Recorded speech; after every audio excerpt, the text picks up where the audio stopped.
So with the Tengu Plant World Championship qualifier just around the corner, coming up this week, October 7th, make sure you guys are in it to win it. You want to try to get a chance to win that big money from the World Championship. I wanted to do a video for some of the less experienced players, and I kind of want to showcase and talk about what decks I think have potential, what decks you can probably realistically see, and what decks I maybe think are a bit more weak or whatever. Tengu Plant is an extremely diverse format, and it can be kind of overwhelming for players who haven't played it before. So I wanted to kind of break this down. I felt like the easiest way to do this would just be a tier list. I was gonna try to do a breakdown overview of all these different decks, but it's just a lot. So for this, I'm just going to kind of show on the screen what the deck looks like just very briefly. All these decks you can find on my website, tcgrewind.com. And the lists on my website aren't perfect. They're usually just kind of example builds, but they'll give you a pretty rough or decent idea of what your opponent is going to play, or how they're going to choose to build if they're electing to play one of these types of decks. So yeah, I just figured I would talk about it. And that's why I decided to list these categories. It's not in terms of tier 1 or S tier. It's just if you're thinking about taking one of these decks to the qualifier tournament, is it a safe option? That's why I have always safe. Is it a strong contender? I have this unsure but high potential. So it's a deck that I think could be good, but maybe we don't have the build yet, or it would take a little extra work. Situational lists, which are going to be decks that I think have good advantages when certain strategies are really popular. And then pretty mid is just going to be your average, it's okay, but probably not great. Pretty unlikely to top with. And then weak is just going to be I would probably stay away from it if you're serious about qualifying, right? Now, I have all my decks sorted in some form of tier list on my website. You can click and sort by tier if you're curious about where I put a lot of these different decks. That being said, I think it'd be good to kind of go through it like this so you guys can kind of have an idea of hey, what are other people likely going to bring? Because a lot of those are going to be in the always safe category. And then what are, some good high potential decks if you want to try something new, or even again, what do you want to stay away from? So we'll just kind of jump right into it. The first deck we have on here is going to be Pure Naturia. Now, this deck is probably the best example of what an exactly situational deck is. So basically, in a meta where you're seeing tons of TGs, Gravekeepers, Heroes, Naturia actually just hard dumpsters those decks. It has a lot of tools, a lot of ways to make Beast Sparkion, but also Bamboo Shoot can just be a free win con in some of those cases. So this deck actually can be really good. We've seen it top when Heroes were really popular, people are spamming Heroes. And I think that Naturia, by an extension, is the most situational deck. If it's a lot of chaos, a lot of Tengu plants, a lot of decks that don't really rely on a lot of back row, this deck is honestly not very good. So it just kind of depends. But if you think you can expect to see a lot of Heroes, Gravekeepers, which honestly in our first couple qualifiers, I don't even think that's improbable. This could be a really good option for you if you want to catch some people off guard and just kind of play off of hard winning matchups. The next deck, this one's going to be a bit spicy. We got Morphtronics. Honestly, we just saw it win a tournament through Blaze Phoenix's build, and I've messed with that build quite a bit, and I'm not going to lie, it's pretty reasonably good. It has a really high ceiling. It's a bit high roll, almost similar to Lightsworn, in the sense that if you hit a lot of stuff, if you literally high roll on Self-On, stuff like that, and get a lot of summons, this deck almost can feel insane. But then also there's worlds where you just miss every roll and it feels kind of bad. But this deck still just puts out a ton of monsters on the field and can get crazy advantage, and honestly has a lot of nice ways to deal with things through the likes of Morphtronic Accelerator. I reasonably think that this deck is a pretty good contender. I wouldn't say it's safe. There's definitely some risk to it, but Blaze Phoenix was onto something, and I think this deck is really, really good. Again, I want to try to do a video with Blaze Phoenix talking about it, but I would not write this deck off. The next one is going to be Harpies. Harpies is probably, you could almost make a case for it being situational. It's either situational or weak, right? I don't think this deck is particularly strong, but what it does have is, against back row decks again, Hunting Ground goes really, really hard, as well as things like Dark Simorgh. This deck can really abuse Dark Simorgh just by running Tour Guide and then having Harpies. And that can be really, really powerful. We saw in one of our recent tournaments, where we had Dragoonity win. And they were on Dark Samorg, and they like literally let their opponent draw a bunch of cards off of Max C, and then managed to win anyway because they just made Dark Samorg, and it was like TG couldn't set their back row, so they just auto lost.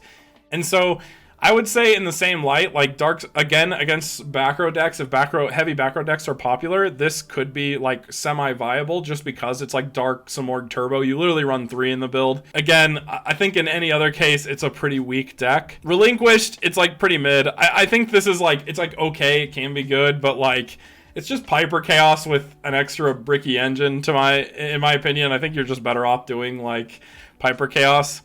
I think Amazon's is weak. I mean, it has cool hand control plays, can be kind of floaty, but it's really hard to build this deck in a way where it's not just like a bricky nightmare. Ancient Gear, so this is going to be kind of weird, but I would say this is one I'm kind of unsure about, and I think it does have high potential because of the fact that like Ancient Gear Beast is a really, really good card. Like the ability to just negate things that you're destroying. This format is littered with cards that like have effects when they're destroyed, either by battle or card effect. And Ancient Gear Beast being able to turn those off, really, really good.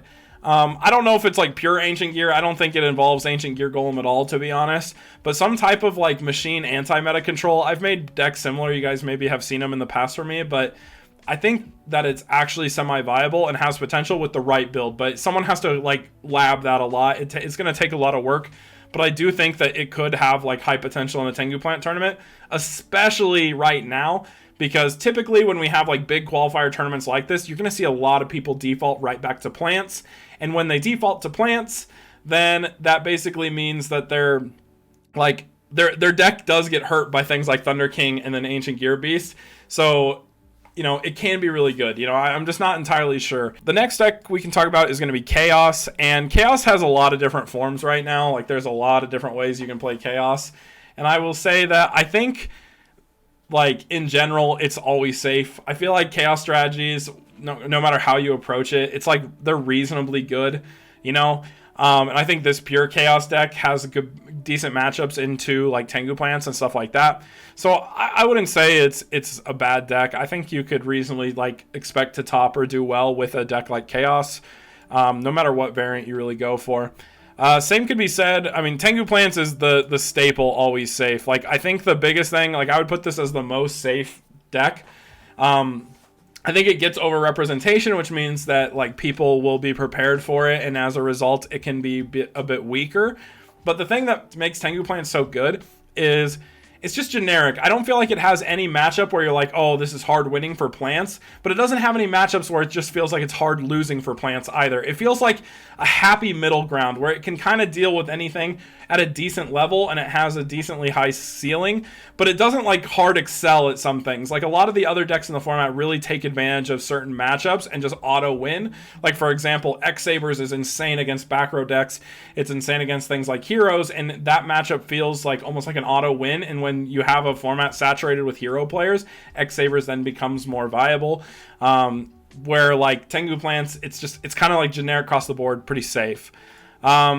So this is Salvo Chaos, and I just think it's like weaker than standard Chaos. Like, I don't feel like this is really worth playing much into, so I'm gonna put it in the weak category. Blackwings I'll put in high potential. I don't like, it's such a weird deck. I think there are builds you could mess with it, and we've seen it do well sometimes in the past. It's obviously just heavily nerfed, and so like it's just not necessarily the easiest to work with, but I do think it's fine. Alternatively though, Vayu Turbo, I think this is like a strong contender. No one really messes with it, but I do think this deck is strong. I think it's completely reasonable to take to a tournament if you want to try it, but I've literally never seen anyone play it. You could argue it goes down here and unsure about high potential, but my personal opinion on it is it's a strong contender. I think it can do well. It's just like, you know, just not very popular. Crystal Beasts are weak. It's like, this archetype is so hard to make good in this format. Lightsworn, it's definitely a strong contender. In fact, like, so statistically speaking, I pulled up a lot of stats on like our past tournaments. Lightsworn has topped a total of twice, and the 2 times it topped, it won.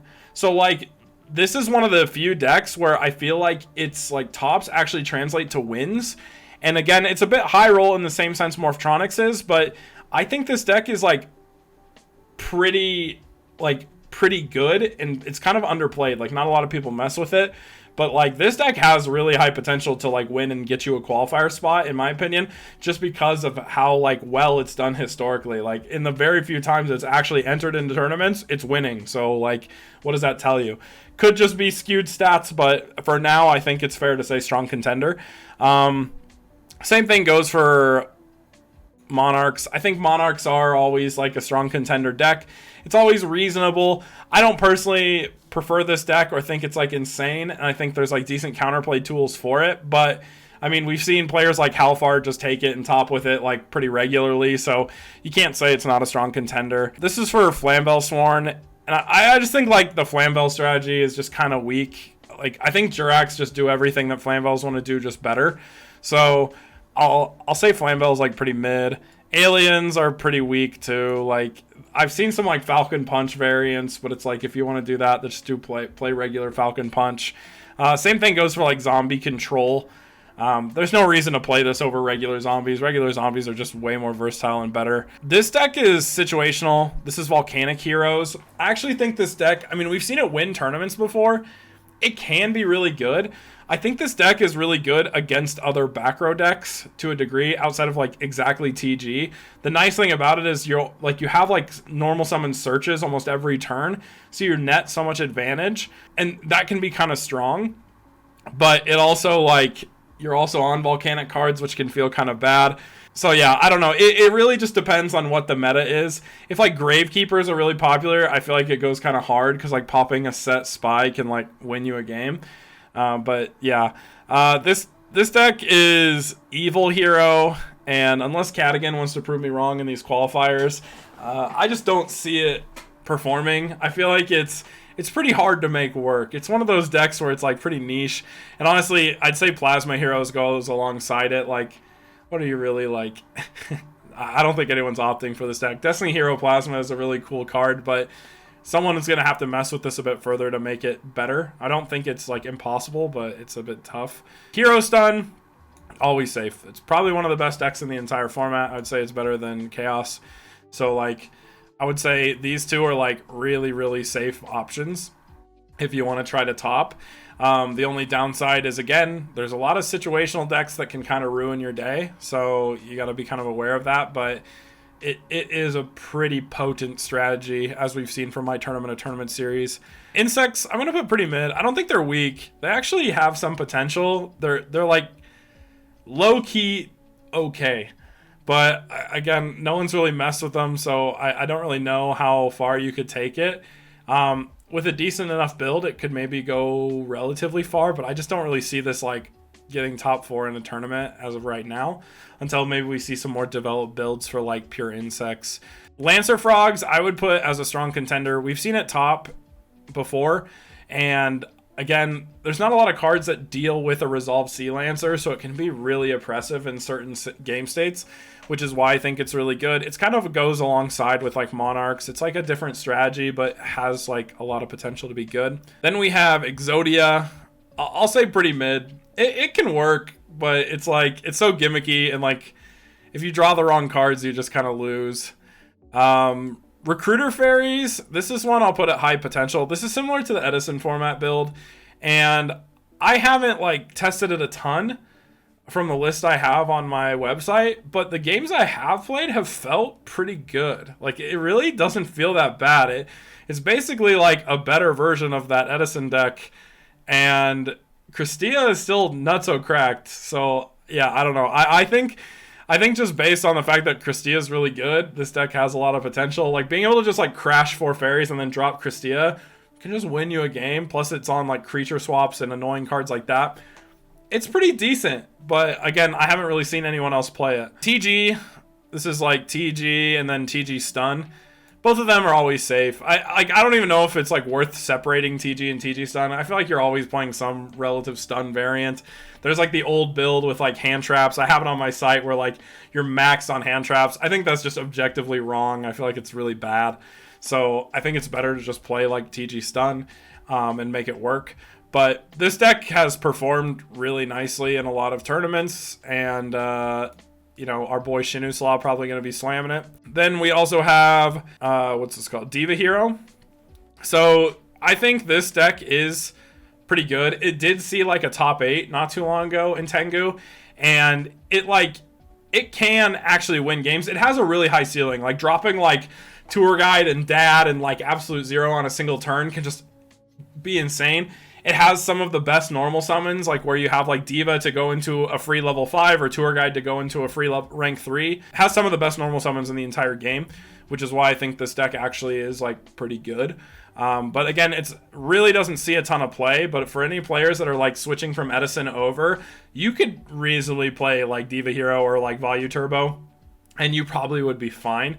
You just got to find a good build for it. But yeah, I would definitely say this deck is strong. It's just not really played that much. Same thing goes for Water Synchro. I probably would put this one a bit higher. Water Synchro is really good. I don't know if it's like always safe, but it does, like, it's really powerful. We saw Himne pilot it for a while, where like you have like triple econ and mind control. Just things that steal your opponent's cards are really broken. I think econ is one of the best cards in the game, alongside mind control. So yeah, this deck always needs to have some respect to it, and I think this is always like a reasonable deck you could take to top. Let's see, Rock Stun. I'm gonna put high potential. I haven't seen people mess with this deck, but Fossil Dyna goes really hard. Like I played X Sabers in a tournament, and I had someone summon Fossil Dyna, and I couldn't out it. I literally just lost to strictly Fossil Dyna. So Fossil Dyna can honestly ruin your whole day. And I think by that regard, like there's got to be some form of Rock Stun builds that are pretty good. Like, you know, both Quackimira Wall and Guardian are really strong, plus Fossil Dyna. So it has the tools to be really good. It just depends on how it's built. And again, I haven't seen a lot of people even try it, so it'd be worth seeing. Monster Mash. This is a strong contender. I've seen it top. It can do well whether you go for the FTK or just playing like monster heavy with like Gala summons and stuff. It can be good. I personally am not a fan of the deck, but I know some people are, and I've seen it work, so I'd put it up here as a strong contender. Ice Barriers. This is one I'm unsure about. No one ever tests this deck, but I think in theory there's a build for this that could work. Like, General Gontala is a pretty good card, bringing back like big beaters every turn. It's kind of like Monarchs with like a return on investment, where like you're gonna bring back your Monarchs later, which I think is really cool. And there's people have been testing like spicy versions of this deck. Again, I just don't know where to place it because I haven't seen it pop off. Crusher Control, I don't know if we saw it top once, and I think it has decent potential to be pretty good. I would say it has more potential than a lot of these other decks because it has actually topped. But at the same time, I feel like it topped the one time and then kind of lost a lot of its traction. And so, I don't know. I want to see if, statistically speaking, can elevate the deck back to a top contender. But for right now, I think it's fair to just like put it in like unsure, but, you know, relatively decent potential. Gladiator Beasts, I think, is a strong contender. We've seen it top a few times in this format. It can be good. It's just, it's its own playstyle. You either got to like it or you don't. And I feel like a lot of people don't like the playstyle, so they're not going to mess with it. But I think Gladiator Beasts is reasonably strong. Honestly, I want to say Diva Hero is better, but I'm not sure. Gadgets, same thing, strong contender. This deck saw top through Wu Lord with his, like, at the in-person Tengu tournament, and it looked pretty good. I think with Ultimate Offering, there's a lot of potential. There's just a lot of stuff you can do with gadgets, so, you know, I never really write them off. But I don't think they're, like, insane or perfectly safe either. I think this is, like, okay, you know.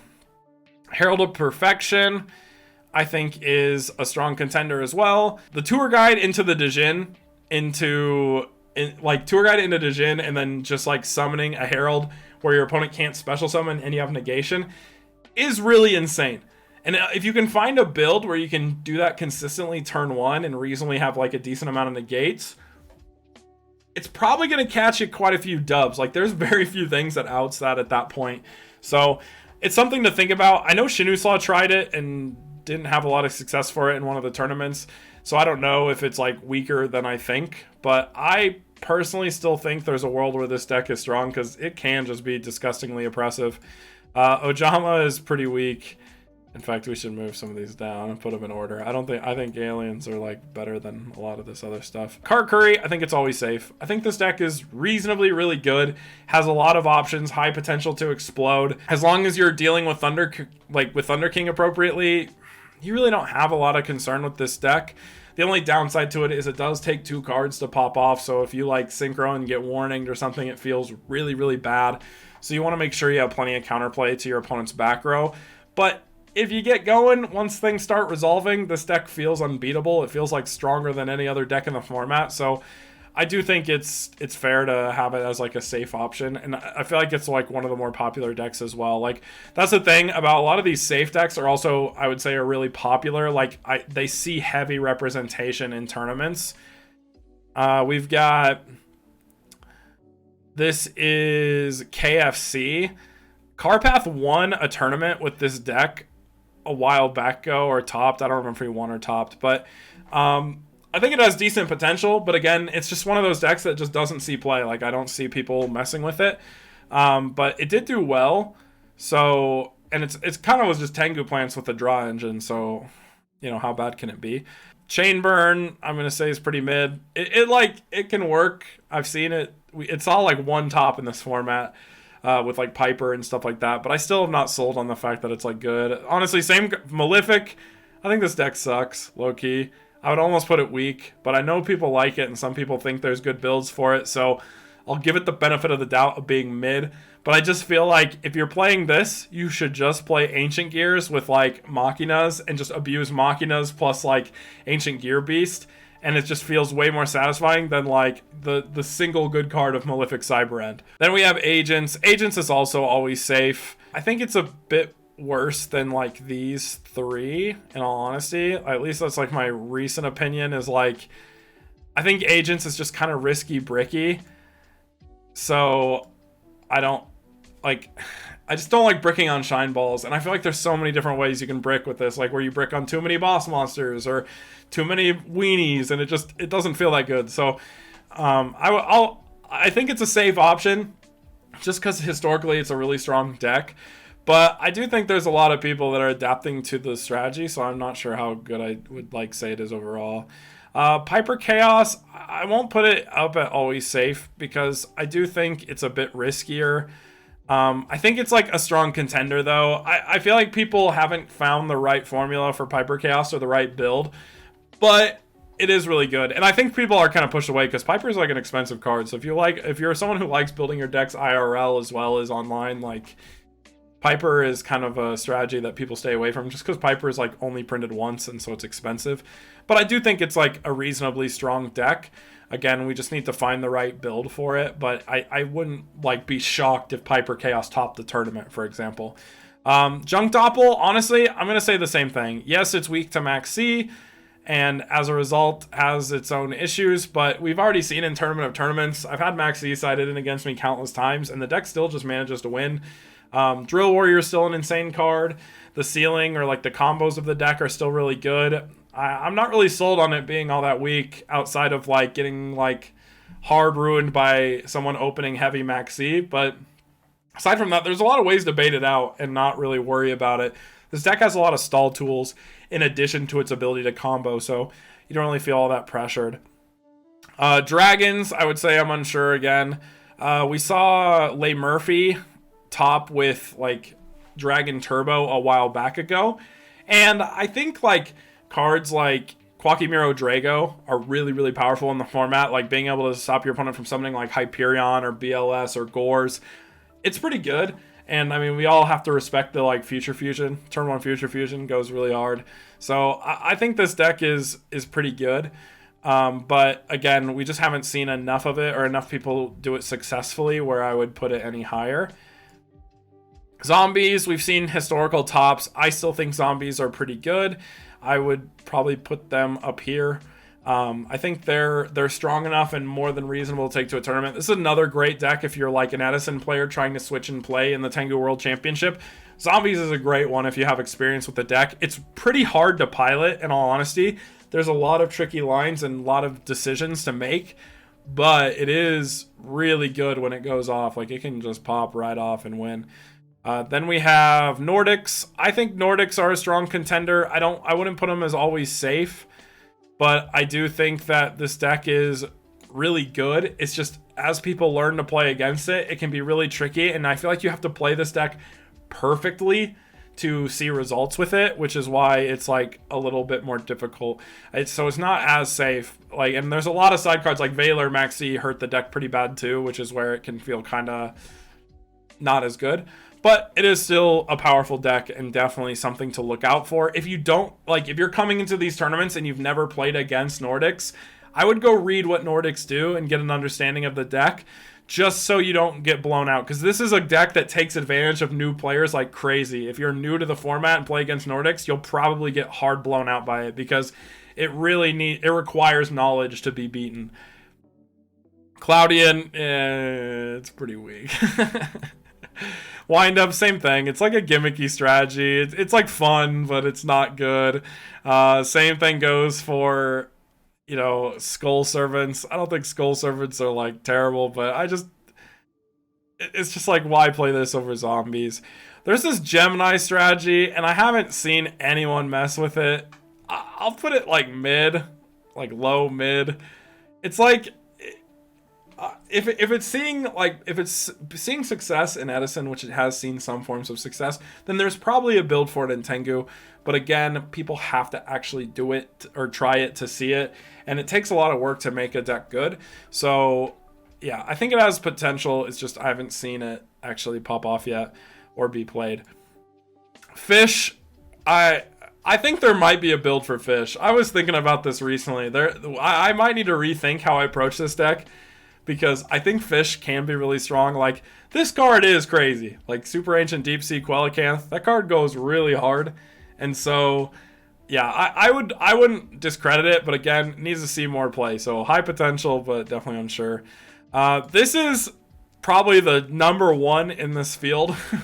We've always seen Infernity, like, almost creep up to top cut. Like, the players who try it, they get so close to topping with it, and it always just falls short. So I'm unsure if that's like, this deck just isn't good enough, or if the builds aren't good enough, or if the playstyle isn't good enough. I don't know. But like, I've also, like, you know, we have like Tournament of Tournaments, and it's in like top 4 right now, and it looks like almost unbeatable in a lot of these matches. So I think there's a world where it can just be insane. It just, I think like, it'd be almost situational in the sense of like, you just gotta avoid seeing really bad matchups, and if you can and make it to top cut, there's a good chance you could like win a whole thing with it. But yeah, I think it's high risk, high reward. It can be just insane. This is Gigavice. I'd say it's pretty mid. It's like, it has cool combos, but it's just like a strictly worse Tengu Plants. Same thing goes for Six Samurai. It's like, to me, it's like strictly worse X Sabers almost. Like, it has kind of cool combos, but it's so fragile and frail, and like, Tour Guide just ruins this deck's life. And so there's so many problems you have to solve when trying to figure out it. Like, I worked with Grapha Dragonlord on trying to come up with a reasonable build for it, but it's just really hard, honestly, to like consistently be able to win with this deck. TG Agents, I think it's always safe. I think this deck is pretty good. I think that it brings a lot to the table in terms of combos, and gives agents like a nice stall tool to like when you're dealing with like brickier hands and stuff like that. That's why I like the TG Agents. It also gives you plays without using your normal summon, which the deck is pretty normal summon reliant. So I think TG Agents is pretty good. But it also is a deck that's not very popular. Most people are just playing like Tour Guide Agents if they're messing with agents, so TG Agents really isn't in flavor. But I think there's a world where it could be. Dark Dragon, this is one that I'm unsure about as well, but I do think that like the Norialis plays, ripping your opponent's hand, and then like cards like the Dark Creator. The Dark Creator is insane. And so I kind of like strategies like this. I've play tested the Dark Dragon build a bit in Tengu, and I've seen success with it when I've tested it. So I think it could be good. Again, I just don't see anyone doing it. Strong contender, this would be Gate Heroes. I think Gate Heroes are pretty far up here. I think, like, I would maybe put them here on the list. But, like, the combo, the Gate, like, Fusion Gate combo with chain material. It's just like one of the best combos in this entire format. And so you lose a little bit of value in terms of like the hero stun agency of it, like no miracle and stuff. But the trade-off is just like one of the most overwhelming boards the game has ever presented to someone. It's like, do you have Dark Hole? Yes or no? If you don't, you lose. And I think that's like pretty strong. We've seen Gate Heroes top before. And so, yeah, I definitely wouldn't discredit this deck. Flamvel goes right next to Flamvel Sworn. It's pretty mid. It's okay. It's not crazy. Mech Lords. This deck is... I feel bad putting it in mid. Because, okay, so there's a weird combo with this deck where you like have an existing monster, like any level 4 on the field, and then you set a Dekoichi and activate the Chaos whatever card that lets you flip all monsters and then special summon. So lets you flip, draw one, special summon, and then you can exceed into Zenmeister, detach, reset your Dekoichi, and you get like multiple draws off of it. It gets you a lot of advantage, and I think there's a world where there's like a decent like Mech Lord / maybe like Salvo Chaos build. And so I think there's potential with it, but again, it's going to take a lot of work, and it also is pretty max-seeable, which is why I would probably put it in the mid tier. Gravekeepers, it's always safe. The deck is really good. We've seen it top countless times. Team A was running it a lot, and I'm sure we're going to see it make a comeback like a lot. Like it kind of stopped seeing play for a while, especially since Team A hasn't been playing in as many events lately. I'm sure he'll be back for Worlds, but because of that, I think that we're gonna see Gravekeepers back in these tournaments for sure, and it's definitely a strong contender. So if you're newer to the format, the always safe decks are going to be your ones that you're going to want to have a decent understanding of going into these tournaments so you don't get caught off guard. And then these are decks that you probably won't be as likely to run into, but probably should have a decent understanding of how they play just so you don't get blown out by them, because a lot of these decks are actually pretty reasonable. Unicorn Control, I'm tempted to put it as always safe. We've seen a lot of people running it, and it's topping very consistently. So if that's the case, then it's definitely performed better than standard Chaos. And since I've seen it, like it's weirdly popular right now in the sense of like as like the main Chaos deck you're seeing. So I would put it up here. I think it's pretty easy to see. Spellcasters, this is another deck. I think this deck is really good, personally. I think it's actually really strong. You guys have seen it with like my, in Tournament of Tournaments and stuff like that, but like maining Kaiku, maining Secret Village, having like, I think Defender is a really powerful card. It has access to Chaos tools. I think it's really strong, but again, nobody plays it. Like no one experiments with like just pure spellcasters using Secret Village, but like summoning like a Defender and then activating Secret Village and setting like 5 back row, like what does your opponent do? You know what I'm saying? Like it's so hard to deal with. So yeah, I think it's really, really cool. Damn, my tier list getting big. All right, Archfiends. We saw it win one tournament, and most of it was because I got hyper unlucky. I think it has high potential. I've seen some spicy builds with it people have been messing with. I think this is like best when you can make level 7 synchros that are like, like Scrap Archfiend or something, and you can steal your opponent's monsters. But again, stealing your opponent's monsters is always broken. Literally always broken. So there's a world where Archfiends is really good, especially when it has access to Chaos tools as well. So I don't think I would put it in strong, but there's a world where it could be. Like a lot of people, like I just need to see more people messing with it. I've been wanting to tamper with it myself. Dragoonity, I think Dragoonity is a strong contender. It just won a tournament recently in like the one time it's seen representation. Yeah, we saw like how powerful it was utilizing things like Dark Samorg. I still want to say Light Sword's better than a lot of these just because again, it's always managed to win in the tournaments where it's performed. So that's something to keep note of. But yeah, Dragoonity is really good, and I think more people should play it, especially if you're newer to the format. This deck's easy. It's easy to play, easy to learn. So, good one to work on to begin the format. Then we have Fortune Ladies. This deck has a high ceiling. Like my build I made on there is probably like the best case scenario, and it can go crazy. But at the same time, it's so risky that you're gonna brick, and the payoff is like you can draw an absurd amount of cards and just hard win through card advantage. The downsides is there's a lot of ways to brick, and like a well-timed MST can just ruin your whole day. So yeah, I don't think I could put it higher than mid. Floater X-Sabers, or just X-Sabers in general. X-Sabers are always safe. I think this deck, like, even when in its bad matchups, I think this deck can perform. So we'll throw its partner up there with it. But yeah, I think X-Sabers just always finds a way to perform, at least to a decent level. And again, it's so strong just because it's boosted by the fact that it just destroys so many matchups like Gravekeepers, TG, and Heroes. So like it's like 3 pretty popular meta decks just get absolutely blasted by X-Sabers. That's where I think it's like it's always somewhat viable. Moja, unsure. We saw Carpath win like an Edison tournament with Moja. So again, if it can win an Edison, it can maybe win here or do well here. And I personally think the deck is really cool, like especially the Tengu version where you're abusing Kinka to like do all kinds of crazy plays. But again, no one plays it, so it's hard to see. Someone needs to heavily test a deck like this. It's one, like, a lot of the decks in here, I think, are decks that I want to see the community like mess with a bit more.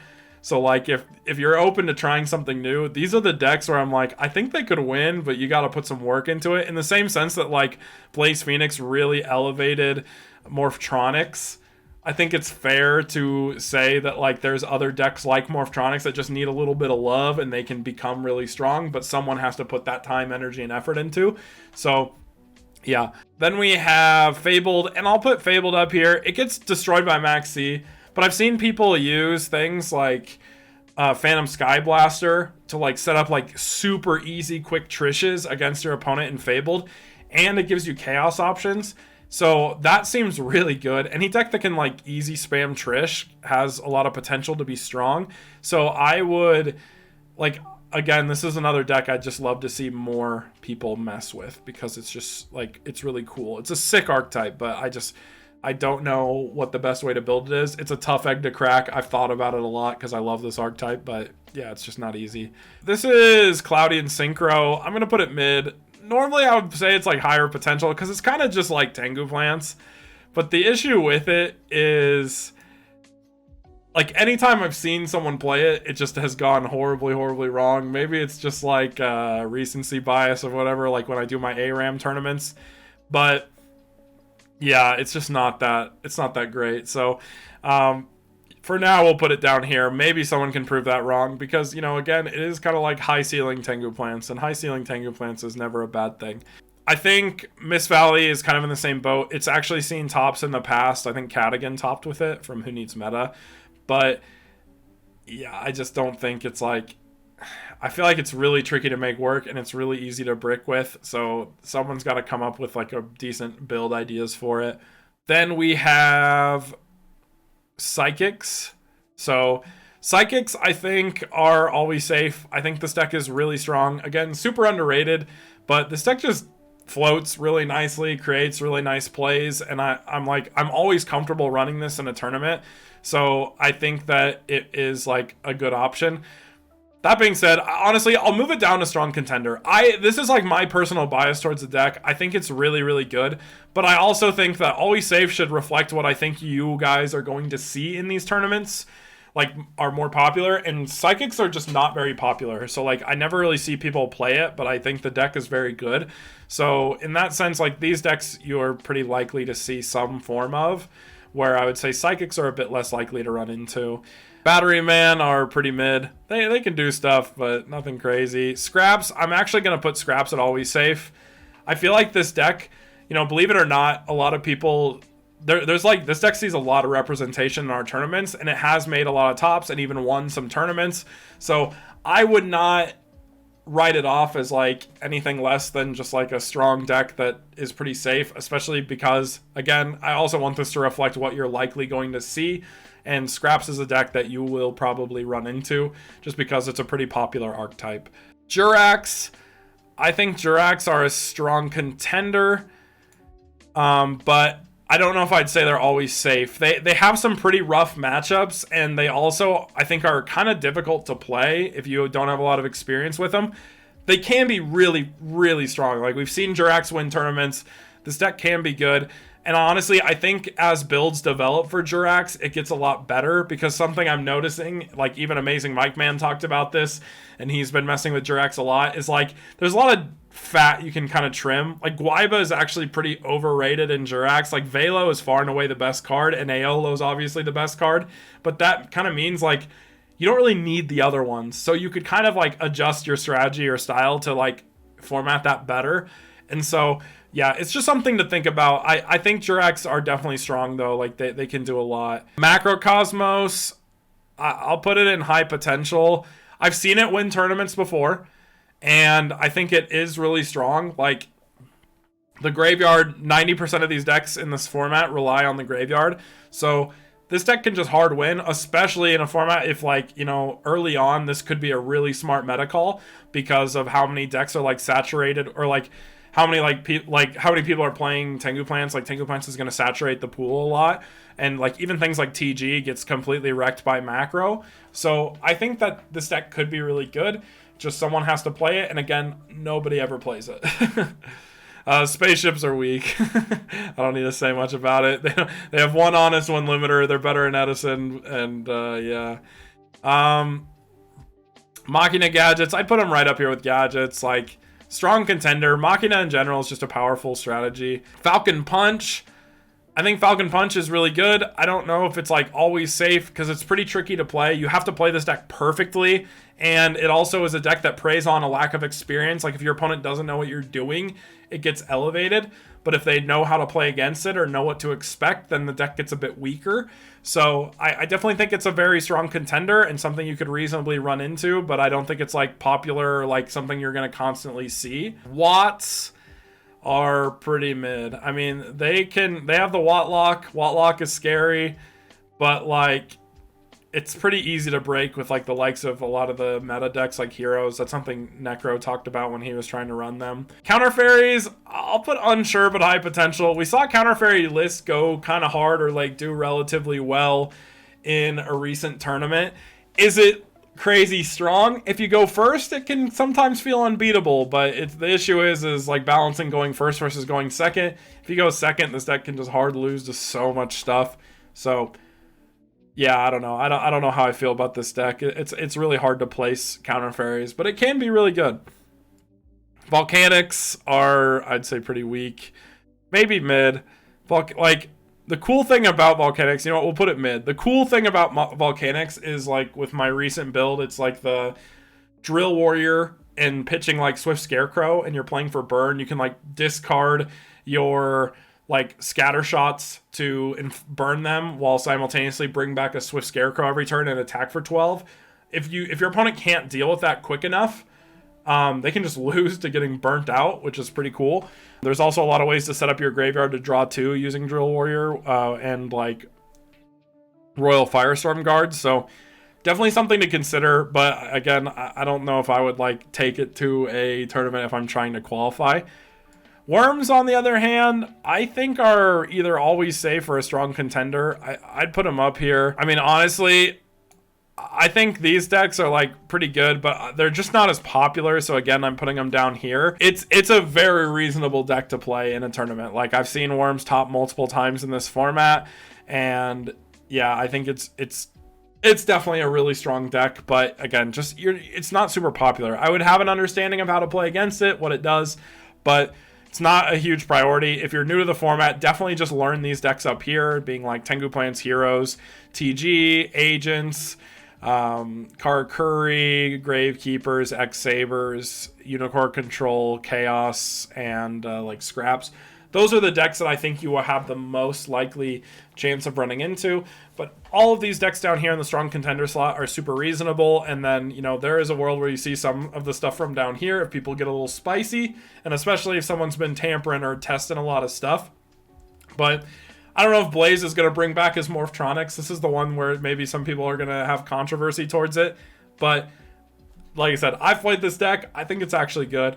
And I think some people might want to try it, but it is pretty good. Especially, I tried it with Ultimate Offering, and Ultimate Offering went crazy hard in this deck. So, yeah, but The rest of these decks down here are just repeats that I accidentally uploaded. So this is the whole list. This is where I would put everything. Hopefully this is helpful to you guys. Like, hopefully this is something that you think can help, like, give you a better understanding of what to expect when going into these tournaments, and what would be a good option for you if you're trying to like decide on a deck to try to qualify with. I would basically say anything here and up are going to be really good options, and then again, you could maybe get spicy with one of these, but it's going to take some work. Other than that, real quick, I wanted to give a quick like breakdown just so you guys know what decks have topped historically in Tengu Plant format. I'm going to put a list like right over here and you guys can kind of see my graphic. These are all the decks that I've seen top in Tengu Plant format, as well as I'll put the decks that have won. So if you're curious what has seen historical success and you want to know, just so you know, all the lists that have ever topped in these formats are listed in the tournament list section of the Tengu Plant Discord. So if you're in that, you can like take a look and see the actual builds and stuff like that. That being said, if you guys are interested in participating in any of these tournaments, the first qualifier, once again, October 7th in the Tengu Plant Discord. So make sure you guys are in that. I'll put a link to my Discord as well as the Tengu Plant Discord in the description. Both will be holding qualifier tournaments here within the next couple months. And you definitely want to get your chance to win some big money. That money might be increasing soon too. So that's pretty cool. But yeah, I would definitely encourage you to get in there and come play this coming Saturday. It'll be streamed on my channel, so make sure you guys are looking in. If you can't play, definitely tune in to come watch, come hang out with me and our potential other caster. I'm not sure, haven't got hard confirmation yet, but we got some people lined up, which is pretty cool. So yeah, but other than that, we're gonna give a quick shout out to the Patreon. So shout out to Richard, Beast Eyes, Slap God, My Dude, Photo Shooty, Brian Ford, and Sven Olbrand. Thank you guys so much for the support. But other than that, guys, thank you so much for watching. Make sure you guys like, comment, subscribe, and make sure you have a great time doing today.